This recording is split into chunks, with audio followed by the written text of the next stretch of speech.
Daniel had been coming to this coffee shop for 3 years. Same place, same order, same corner table by the window. Black coffee, no sugar, no cream, simple, predictable, safe. That Tuesday morning started like any other. Rain hammered against the sidewalk outside, turning the street into a blur of umbrellas and hurried footsteps. Daniel shook the water from his jacket as he stepped inside, the familiar smell of roasted beans wrapping around him like an old friend. The line was longer than usual. Everyone seeking shelter from the storm, he figured.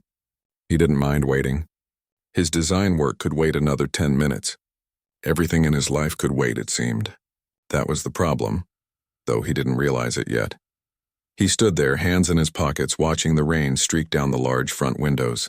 The barista called out orders in a steady rhythm. Someone's phone rang. A child laughed. The espresso machine hissed and gurgled, all the usual sounds of a Tuesday morning. Then something changed.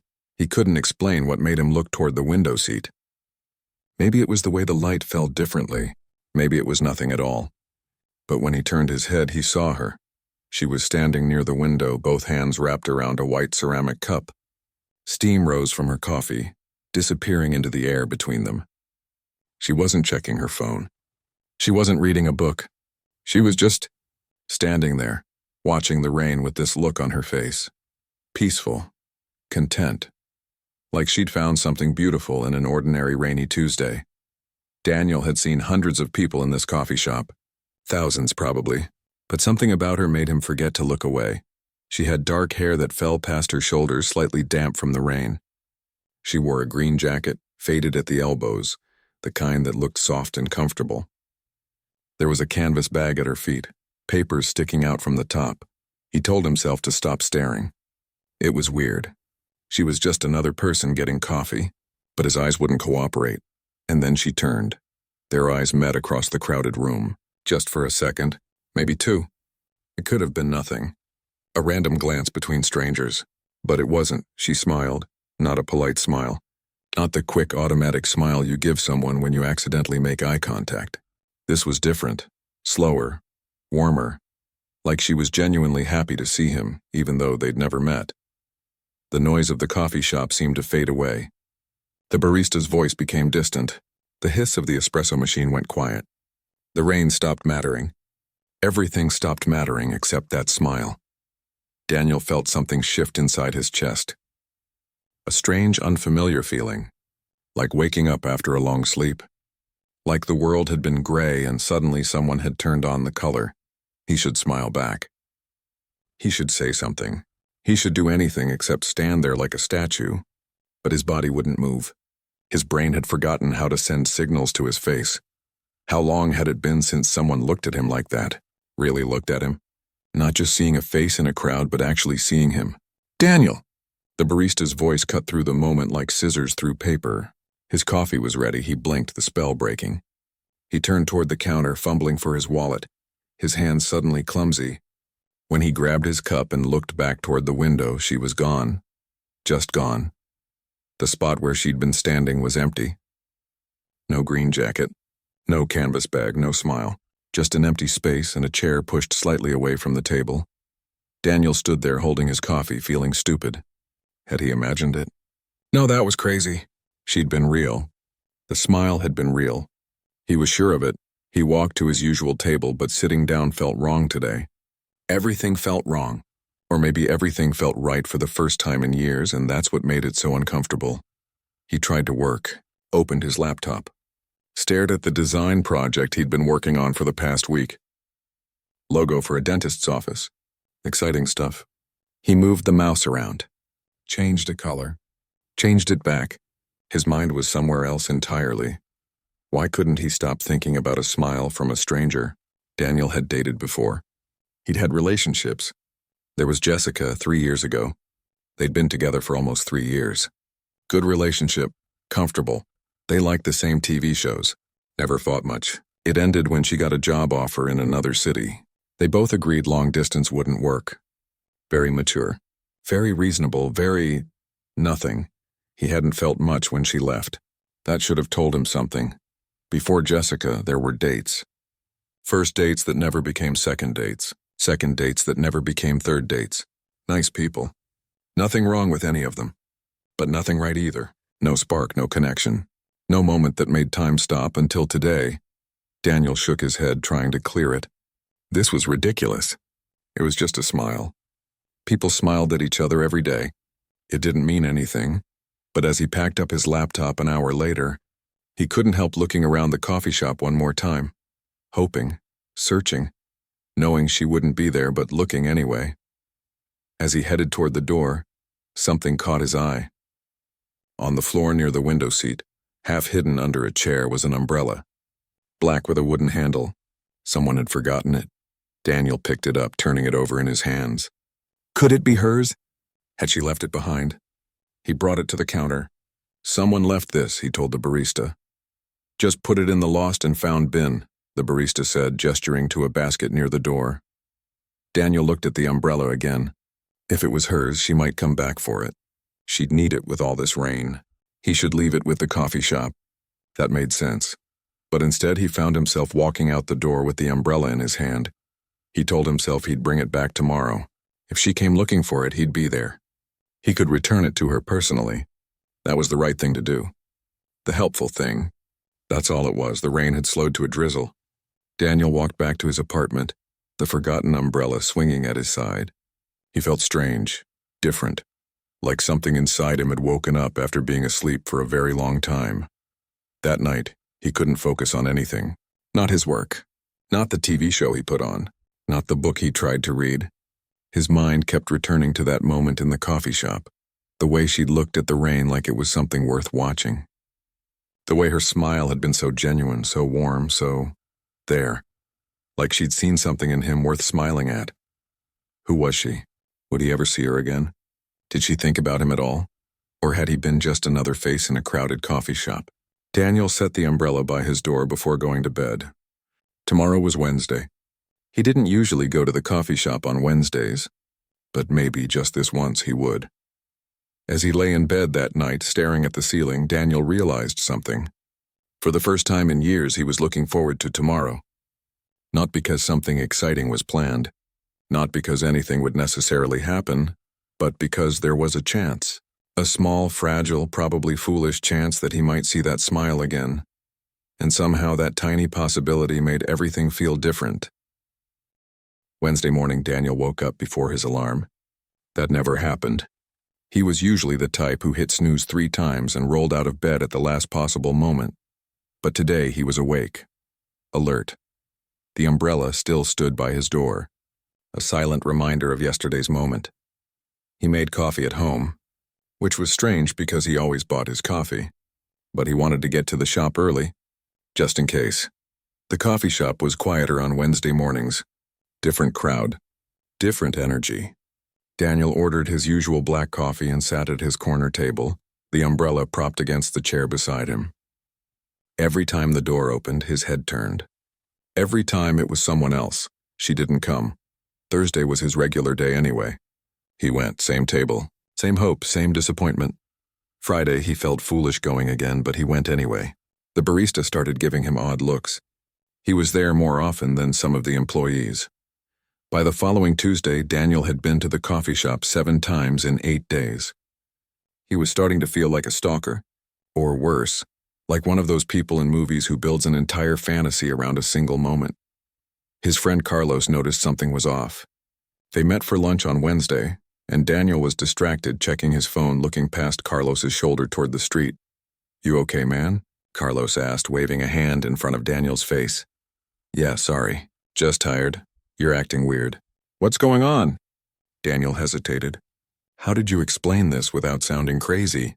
But Carlos had been his friend since college. If anyone would understand, it would be him. "I met someone," Daniel finally said. Carlos grinned. "That's great. When's the first date?" "I didn't actually meet her. I saw her at the coffee shop." The grin faded. "Okay," she smiled at me. "And I can't stop thinking about it." She smiled at you. "Yeah. And that's it?" "That's it." Carlos leaned back in his chair, studying Daniel's face. "How long ago was this?" "Last Tuesday.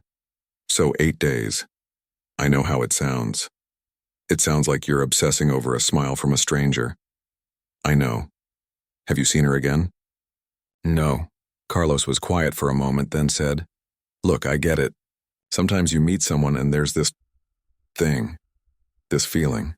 But maybe you're building this up too much in your head. Maybe she was just being friendly. It wasn't like that." "How do you know?" "I just know," Carlos sighed. "Okay, so what's your plan? Keep haunting the coffee shop forever?" She left an umbrella. "I think it's hers. I'm keeping it safe in case she comes back for it." "You took her umbrella?" "She forgot it." "I'm just holding on to it." Carlos raised an eyebrow. "Daniel, buddy, listen to yourself. I know it sounds crazy. But there was something about her. The way she looked at the rain. The way she smiled. Like she saw something in me that I don't even see in myself. Or maybe she just smiled because you were staring at her." Daniel winced. "Was I staring?" "Probably. That's embarrassing. A little bit, yeah." They sat in silence for a moment. Then Carlos said more gently, "When's the last time you felt this way about someone?" Daniel thought about it. Really thought about it. "Never," he admitted. "Not like this. Not even with Jessica?" "Jessica was comfortable, safe. This is different." "Different how?" "Scary." Carlos nodded slowly. "Okay, so maybe that means something. But you can't just keep going to the coffee shop every day hoping she appears. That's not healthy." "I know. Give it one more week. If you don't see her by next Tuesday, you let it go. Deal?" "Deal," Daniel agreed, knowing he was probably lying. That night, Daniel looked at the umbrella again. Really looked at it. It was just a regular black umbrella. Nothing special about it, but maybe there was a clue. Some way to find out who owned it. He examined the handle. No name carved into it. No initials. He opened it up, checking for tags or marks. Nothing. Just a plain umbrella that could belong to anyone. But he convinced himself it was hers. He had to believe that. Because if it wasn't, then he had no reason to keep hoping she'd come back. The days crawled by. Daniel went to the coffee shop. He worked on his designs. He went home, he slept. He woke up and did it all again. His life had become a waiting game. Saturday afternoon, he sat in his apartment staring at his laptop. The design project for the dentist's office was done. He had nothing urgent to work on. His apartment was clean. His laundry was folded. He had no plans, no obligations, no excuses to avoid thinking about his life. When had he become so small? His life used to feel bigger. In college, he'd stayed up all night talking about art and ideas.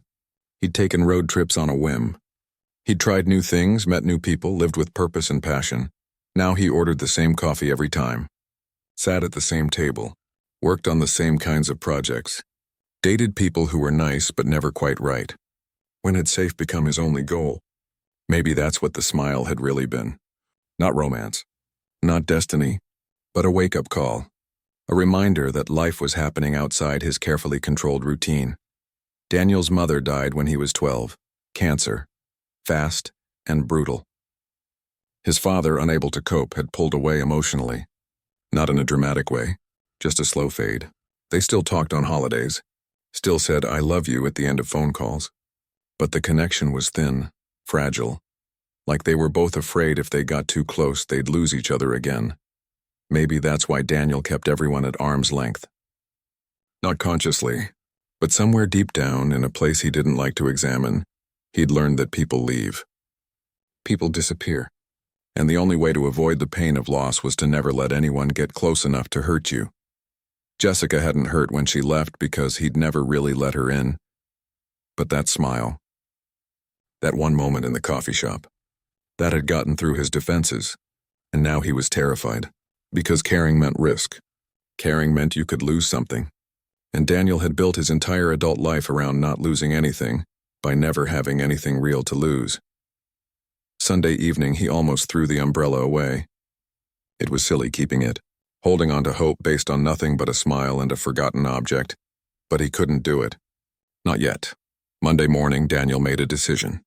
He'd go to the coffee shop on Tuesday, his regular day, and if she wasn't there, he'd leave the umbrella in the lost and found where it belonged. He'd let go, move on, accept that some moments are just moments, nothing more. Tuesday morning arrived. Daniel woke up with butterflies in his stomach, which was ridiculous for a 32-year-old man. He got ready slowly, telling himself not to hope. Not to expect anything. It was just coffee. Just another Tuesday. The umbrella sat by his door. He picked it up, feeling its weight in his hand. Then he left his apartment and walked toward the coffee shop, not knowing that his life was about to change again. She was there. Daniel saw her through the window before he even opened the door. Same green jacket, same canvas bag. She sat at a table near the back, bent over something, her hair falling forward. His heart jumped into his throat. For a moment, he couldn't move. This was it, the moment he'd been waiting for. And now that it was here, he was terrified. The umbrella suddenly felt heavy in his hand. Obvious. Like he was carrying a sign that said, "I've been thinking about you for 9 days straight." He could turn around. Go home, forget this whole thing. No one would know. She hadn't seen him yet, but his feet carried him forward. The door chimed as he entered. She looked up. Their eyes met again. And just like the first time, something passed between them.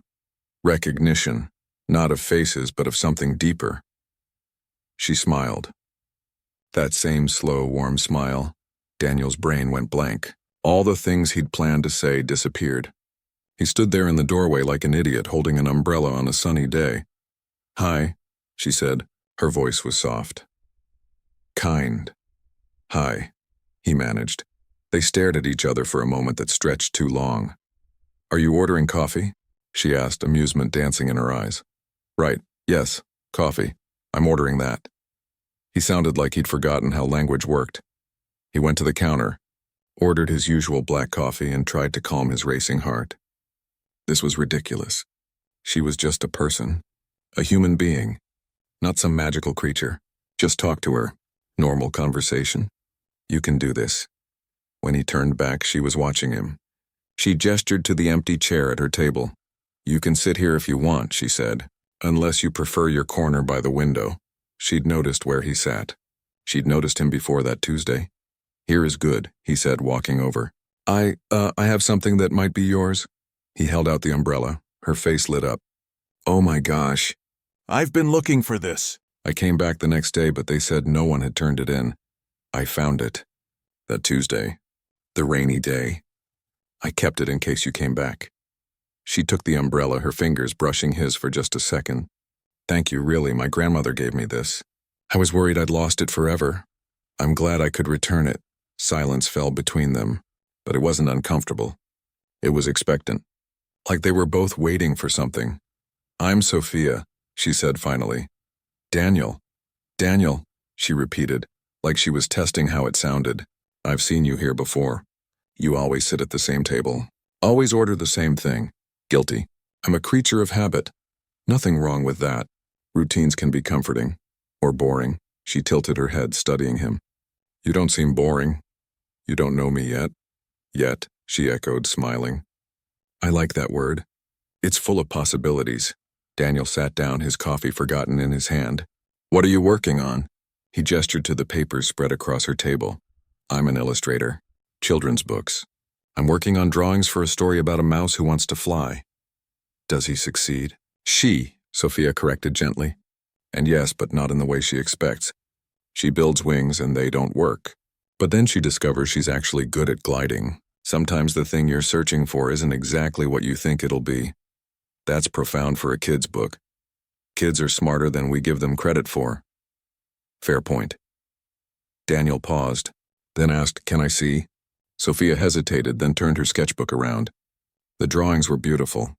Simple lines that somehow captured movement and emotion. The little mouse had personality in every curve of her whiskers. "These are incredible," Daniel said, meaning it, "thank you." "What do you do?" "Graphic design. Mostly logos and marketing stuff. Nothing as creative as this. Design is creative. Sometimes. Mostly it's making dentists happy with their new business cards." Sophia laughed. A real laugh, not polite. "There's an art to that too. Making people happy with your work." They talked. And talked. And kept talking. Daniel learned that Sophia had moved to the city 4 months ago from a small town 3 hours away. She'd come for the art scene, for opportunities for a fresh start. She lived in a tiny studio apartment with a cat named Pencil. She liked rain because it made everything look softer. She was an only child. Her mother lived back in the hometown. Her father had died when she was 16. "I'm sorry," Daniel said. "My mom died when I was 12. "I'm sorry too," Sophia said softly. And the way she said it, he knew she understood. Not just the words, but the shape of that specific loss. He told her about his father, about the distance between them, about how losing his mom had somehow meant losing his dad too, just in a different way. "Do you ever feel like you're going through life waiting for the other shoe to drop?" Sophia asked. "Like you can't trust good things because they might disappear?" "All the time," Daniel admitted. "Me too." They sat with that truth between them. Two people who'd learned too young that the world could take things away without warning. "Is that why you moved here?" Daniel asked. "Running from something?" "Running toward something," Sophia corrected. "Or at least I'm trying to. I was engaged back home. To a good guy. Very stable, very safe. He wanted me to stay, get a practical job, settle down. And part of me wanted that too. The safe part. But the other part knew I'd regret it forever if I didn't at least try to make it as an artist." "So you left." "So I left. And he didn't understand. Said I was choosing my career over him. But it wasn't that simple. I was choosing myself." "Does that make sense?" "Perfect sense," Daniel said. "I've spent most of my life not choosing. Just letting things happen. Taking what's offered. Never reaching for what I actually want. Why? Because wanting things means you might not get them. And that hurts more than not trying at all." Sophia reached across the table and touched his hand. "Just for a moment. That Tuesday when I smiled at you? You want to know why?" Daniel nodded, not trusting his voice.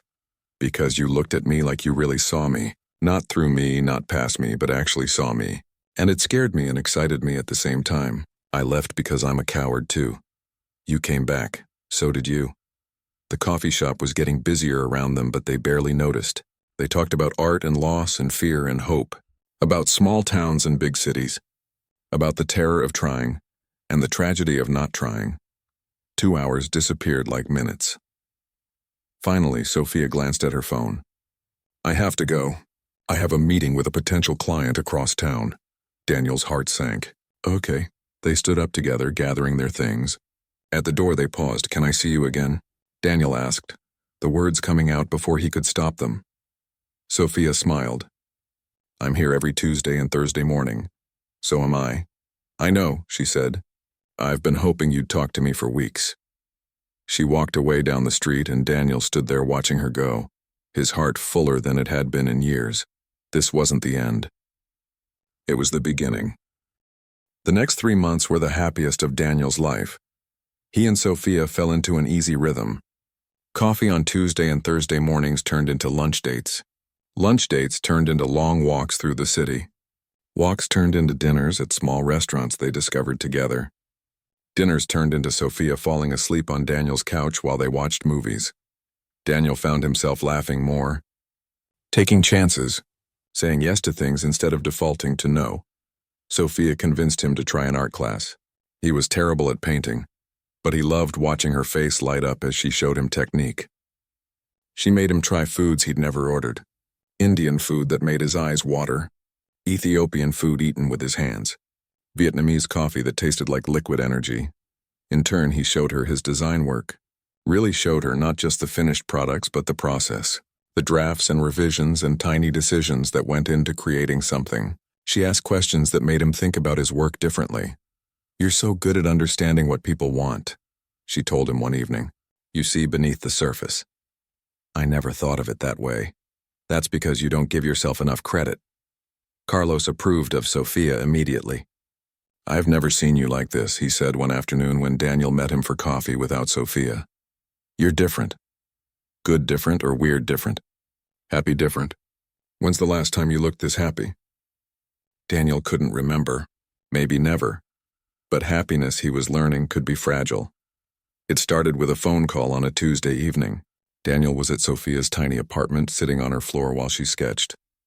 Pencil the cat was curled in his lap, purring like a small motor. Sophia's phone rang.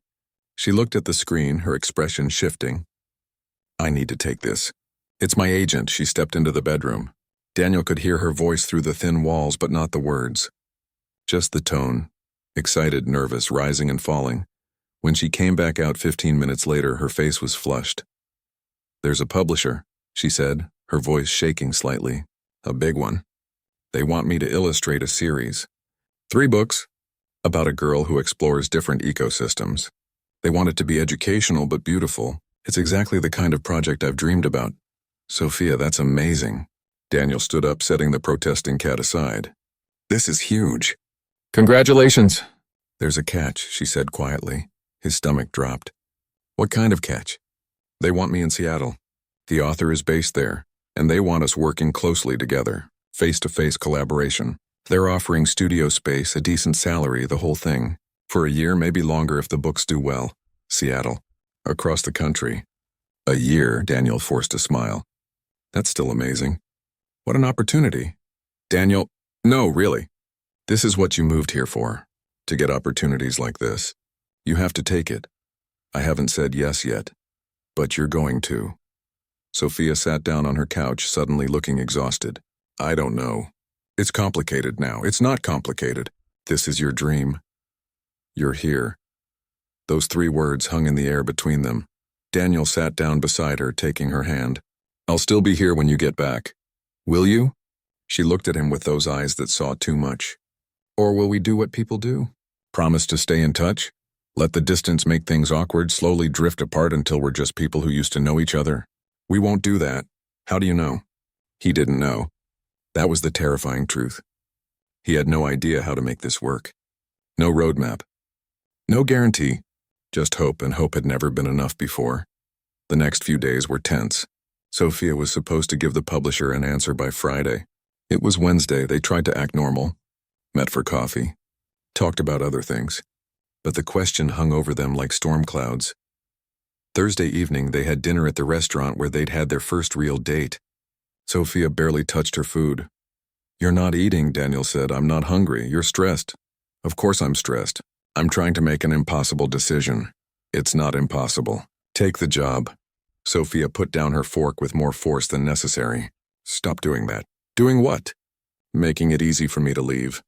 Being so understanding and supportive. Fight for this. Fight for us. What do you want me to say? That you should give up your dream? Stay here for me? I can't say that.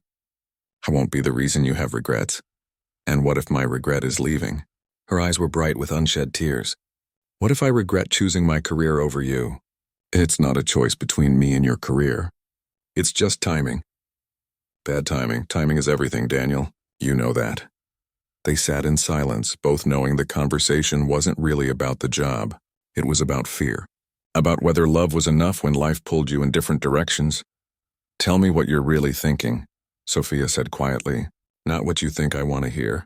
The truth. Daniel took a breath. The truth. The truth was messy and complicated and scared him to say out loud. I'm terrified, he finally said. Everyone I've ever loved has left. My mom died. My dad pulled away. Jessica moved and we just ended. And now you. I know it's not the same. I know you're not dying or abandoning me, but it feels the same. It feels like loss. So you're giving up before it even happens. I'm protecting myself. By pushing me away? By not making you choose. Sophia reached across the table, taking both his hands. But what if I want to choose? What if I want you to ask me to stay? Not because I'll say yes, but because it means you think we're worth fighting for? Of course you're worth fighting for. Then fight. They stared at each other across the table. 2 wounded people, scared of getting hurt again, scared of hurting each other, scared of making the wrong choice. I can't ask you to give this up, Daniel said finally. I saw your face when you got that call. You lit up like the sun. I can't be the person who dims that light. Sophia pulled her hands back. And I can't be with someone who won't fight to keep me. The words hit like a punch to the chest. That's not fair, Daniel said. Maybe not. But it's how I feel. My ex didn't fight for me either. He just let me go, said if I wanted to leave, then leave. Like I didn't matter enough to even argue about. I can't do that again. I can't be with someone who makes it easy for me to walk away. So what do you want from me? I want you to be honest. To tell me what you want. Not what you think I want to hear. What you actually want. Daniel opened his mouth, closed it. He didn't know how to answer that question. What did he want? He wanted her. He wanted her to be happy. He wanted to not be terrified of loss. He wanted impossible things. I need time to think, he said finally. Sophia nodded, tears now sliding down her cheeks. Okay, I'm going to Seattle tomorrow. Just for 2 weeks. A trial run with the publisher. To see if it's really right. We can both think while I'm gone. Okay. Okay. They paid the bill in silence, walked to the subway in silence, said goodbye at the station with a hug that lasted too long and not long enough. Daniel went home to his empty apartment and sat in the dark, wondering how something so good had become so complicated so fast. The umbrella still stood by his door, a reminder of when everything had been simple. When a smile had been enough to change the world, now nothing felt simple at all. The first week without Sophia was miserable. Daniel went through the motions: work, coffee shop, home, sleep, repeat. But everything felt hollow, empty, wrong. He sat at their usual table in the coffee shop, but it wasn't the same without her across from him, sketching in her notebook, looking up occasionally to share a thought or a smile. His apartment was too quiet. He'd gotten used to her presence, her laughter, the way she hummed while she drew, the way pencil would purr when she picked him up. Now there was just silence. Sophia texted occasionally, short messages, made it to Seattle safely. The studio space is beautiful. Missing you. He texted back equally short responses. Glad you're safe. Sounds amazing. Miss you too. But the words felt inadequate. Like trying to build a bridge with toothpicks. Carlos called on day 6. You sound terrible. Thanks. Have you talked to her? Really talked? What's there to say? How about what you actually feel? How about fighting for what you want for once in your life? She asked me that. I didn't know how to answer. Yes, you do. You're just scared. Of course I'm scared. What if I ask her to try and it doesn't work? What if I put myself out there and lose anyway? What if you don't try and regret it for the rest of your life? Daniel didn't have an answer for that. On day 8, Daniel was sitting in the coffee shop when something shifted. He was staring at Sophia's empty chair, feeling sorry for himself when he heard a conversation at the next table. Life's too short, a woman was saying to her companion. My sister keeps waiting for the perfect time to start her business. Perfect time, perfect plan, perfect everything. But perfect never comes. You just have to jump. Such simple words. But they hit Daniel like a lightning bolt. He'd been waiting his whole life for perfect. For guaranteed, for safe. And where had it gotten him? Alone in a coffee shop. Too scared to fight for the one person who made him feel alive. His mom hadn't gotten more time. She died at 42 with things left unsaid and dreams unfulfilled. Life didn't wait for perfect.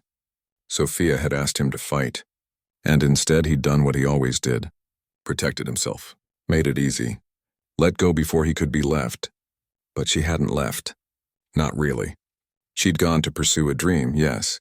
But she'd wanted him to show her they were worth the complicated logistics. Worth the effort. Worth the risk. And he'd failed that test because he was so busy protecting himself from potential pain that he'd guaranteed it instead. Daniel pulled out his phone. Started typing a text. Deleted it. Tried again. Deleted that too. Words weren't enough for this. Texts weren't enough. He needed to see her face. Hear her voice. Look her in the eyes and tell her the truth without fear, without self-protection, without holding back. He checked his bank account. Looked up flights to Seattle. There was one leaving in 4 hours. Expensive, impulsive, completely.